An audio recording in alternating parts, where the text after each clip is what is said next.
It works now, at this minute. Okay. I'm a bit nervous, because most of my colleagues are here today, so that's where my nerves come from. And I've probably had this exercise before, but it is one of the things which is quite interesting. It's built on the board. So I want to start something interactive. So if you have a pen and paper, so I'll provide those with you, and I'll explain the purpose of it after we've done the exercise. University of Kent. So I'm afraid you all have to participate. But it's not one where you're going to feel embarrassed in any way, shape or form. So if you've got a pen and paper, that's fine. If you haven't, just let me know. You might as well get a free pen while you're here.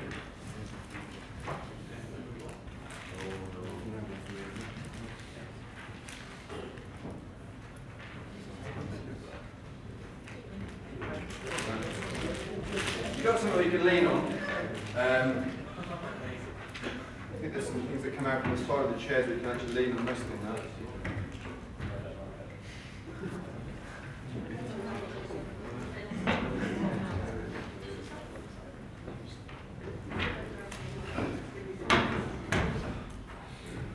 So the purpose of this presentation is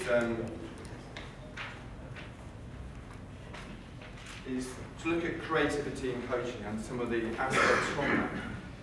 Myself and Mick, who is here today, who's heavily involved in football coaching, has already written 2 books on it.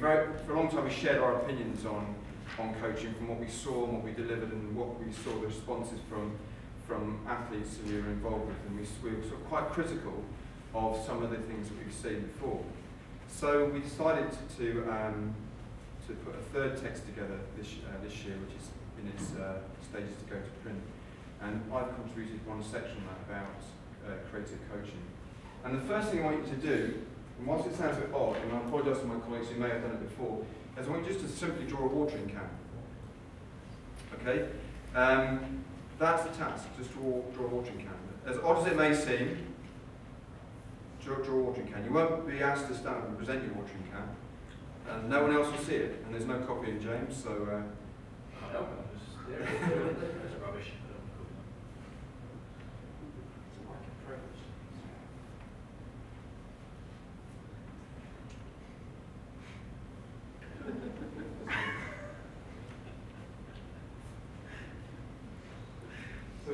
We're all happy with our watering cans. We've done it. Some of you are working on it a bit longer than others.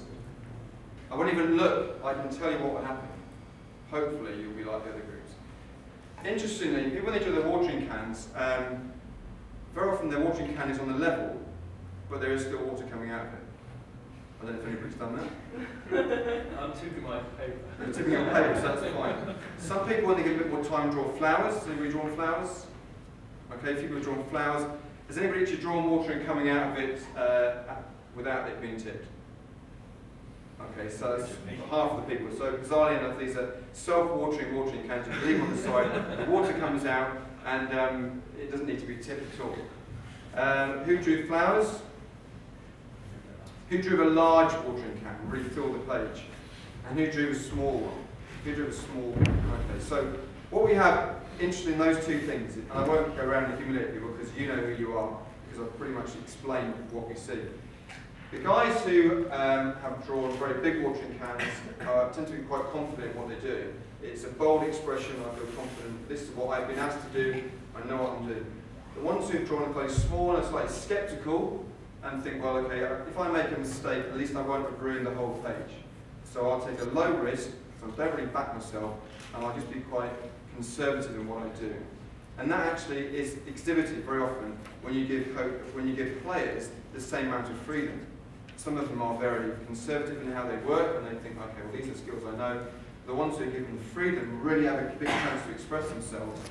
Who are the guys who've drawn flowers? So you guys have drawn flowers here. If I look at the skills of artwork, you've got a beautiful hand here. There's a kettle which covers up as a watering can. It's a fantastic one here.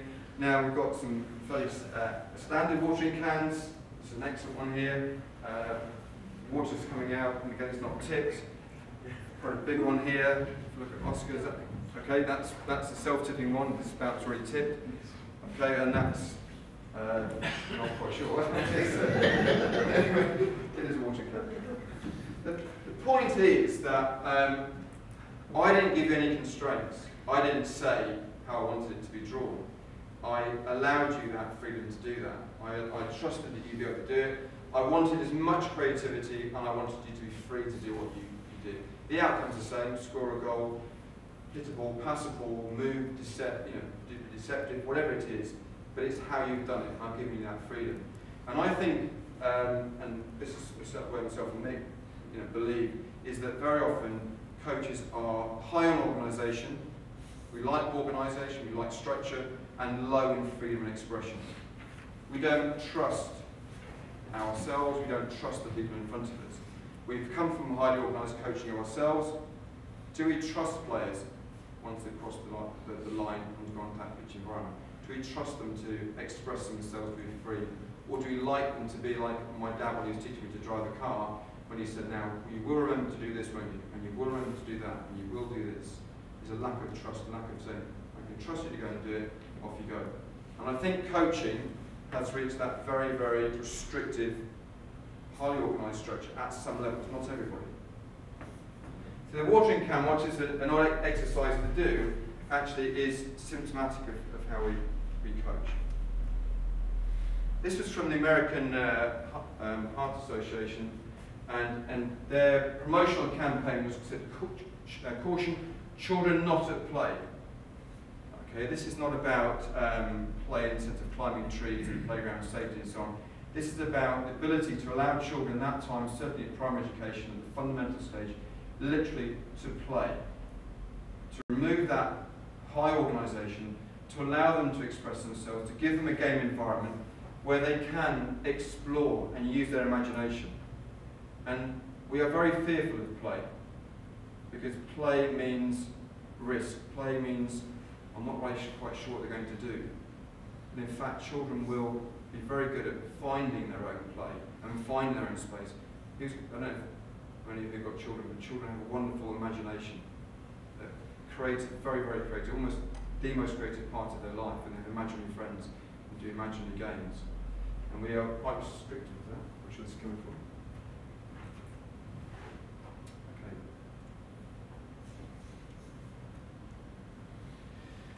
There's a book that, before I got Kindle, but you can't get books for 20p on Kindle anymore. I got this book for 20 pence. I started to look at things in the brain. I wanted to know how people learn. I wanted to find different ways of delivering different lectures and tapping into sort of different ideas in the brain and so on. And this book cost me 20p from Carla Hanford, and it's been a fantastic resource for me.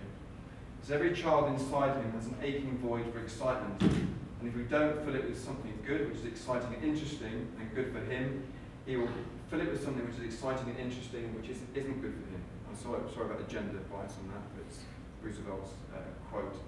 And when you come to restrictive, organised practice sessions, there's a tendency to restrain and inhibit people, to make them fairly structured. We've heard the word drills, we've seen SAQ drills done endlessly at warm-up sessions, where there is no imagination, no decision-making in a warm-up exercise, and the same with play and coaching.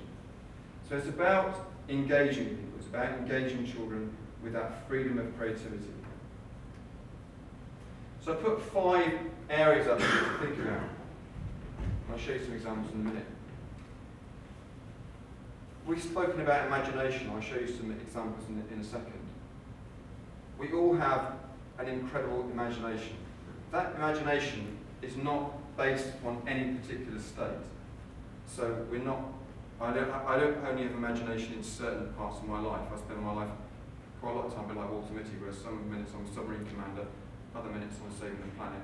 We all have imagination. It's not restrictive. And we need to celebrate that. I'll show you, again, the examples will show you this. Where do the constraints come from, we think?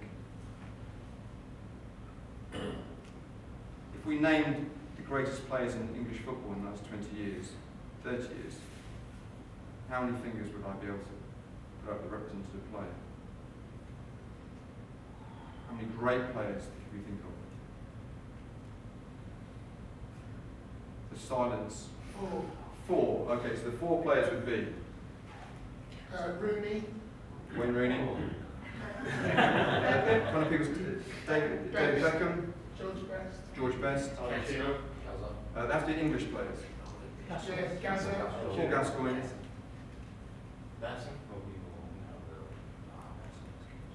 Which one was it? Gascoigne and Scholes, the only two.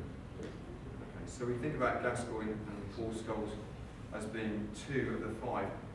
What did that feel like when I asked that question? Disappointing.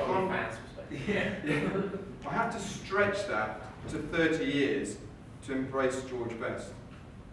Actually, it's not far off 40 years now because he retired when he was 26. So I have to stretch that. I thought you said English players. Okay, that's a good question. All right. Even worse than Fair even enough. worse. British players, I say British players. So Paul Gascoigne, Paul Scholes, you could say Wayne Rooney, David Beckham, Paul Gascoigne, George Best. So 6 players.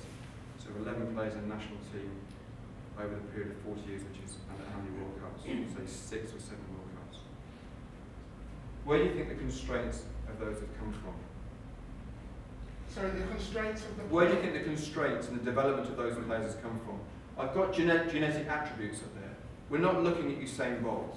We're not looking at muscle physiology being a determining factor in whether somebody is good at something or not. At a presentation last night, I said to the children, I said, there is no DNA for determination. When you do a muscle biopsy, it doesn't show up determination. The psychological factors are very, John would know more than I would. The psychological factors are very difficult to determine objectively by looking at something. If you look at We don't value creativity in the UK. As a coaching system, we don't know how to teach it, we don't know how to kind of embrace it. I think it's coached out of us, creativity. this is the point. In 1995, I can't remember exactly that year, Paul Gascoigne was dropped from the England side to play Ireland because the coach at the time believed that the surface that England played on in Dublin didn't suit Paul Gascoigne. So the greatest player that England had produced in the last 20 years was withdrawn from the team because he didn't believe that the grass, the pitch that he played on would suit his style. He didn't believe. Graham Taylor didn't believe that Paul Gascoigne could suit that pitch, would not suit him. So we are scared of it. But why are we scared of it? What happens in our coaching makeup of things? Fear of failure. Fear of failure? Say again? You come out of your comfort zone. What works? You come out of your comfort zone. Those players are high risk. Right, it's a very interesting question. I spent some time working with a player called Danny Cipriano. I followed him from under 17s right the way through to when he made his senior debut. I've been to World Championships and on tour with him. And he's a very, very interesting character. He's a classic genius. Very, very difficult to manage off the pitch and actually very difficult to manage on the pitch. Nice fellow, but I can tell you 50 to 100 stories of him off the pitch. I won't tell you, there was no dwarves or drinking involved, but just how he worked, how his thought processes worked. Very, very disorganised off the pitch.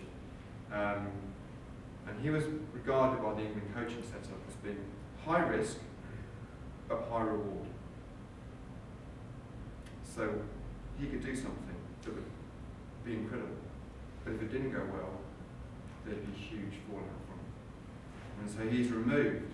New Zealand wouldn't have that mentality, would they? He was removed from the England side and replaced with players like Andy Goode. He was a fairly standard player. Don't mean to be critical of him, but we regard him as fairly standard. And so we go out of our comfort zone. This idea of giving you the exercise to draw a watering can is very, very simple. I do a session with my rugby players and I say, my agility sessions now do not include cones apart from one exercise I use. And I want them to run imagined lines. I say, no agility. Agility is spontaneous, it's reactive. And they create the reactive and they create the spontaneity. And it's a bit bizarre because they look at me thinking, well, where do I run to? What do I run at? And I say, whatever you want. And now it's fine.